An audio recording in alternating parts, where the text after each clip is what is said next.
Trigonometry for non-right-angled triangles. Area of a triangle using trigonometry. If it is a right-angled triangle, a simple formula half BH, base times height. But if it is not a right-angled triangle, if the height is not given, we have to use trigonometry to find the area. So area equals half of AB sine C. We can find the area of a triangle using trigonometry, particularly when you know two sides and the included angle. Two sides, A and B represent the two sides and C is the included angle. So here A, B, C are the sides of a triangle. Corresponding angles are A, capital letters A, B, C. If you draw a triangle, we can represent A, label it like A, B, C. That is the angles of the triangle, and opposite to A, lowercase a, the side length, and opposite to capital B, B is the side length of AC, and opposite to C is C. So in the given equation, they are given A and B. So A and B are the sides. We can see that A and B are two sides given and the included angle C.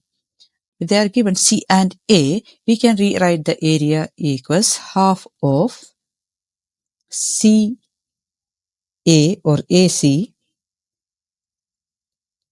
sine B, the included angle.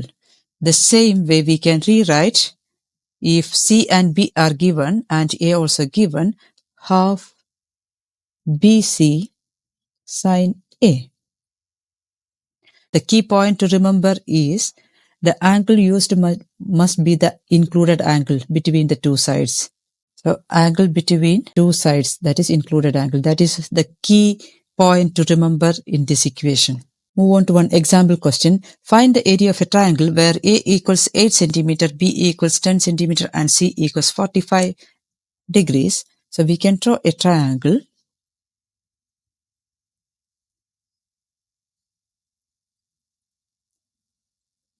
So I'm taking C is 45 degrees here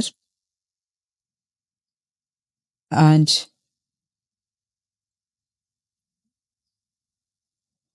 A, B, C. So label the triangle and B equals 10 centimeters and A equals opposite to A equals 8 centimeters. Now we can clearly see that two sides and the included angle is given.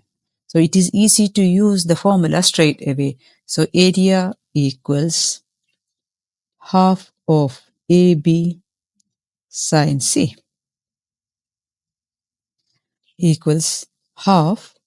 A is 8 centimeters and B is 10 centimeters and sine C is 45 degrees. You can use the calculator to find the answer, that is 40 times, this is 40 and 40 times sine 45 is 0.707, that is equals 28.28. Remember, this is area, so it is centimeter square. So the steps to follow is apply the formula, substitute the values and simplify to get the answer. Use calculator to find the answer. So this formula works for any triangle, including right angle triangles and non-right angle triangles.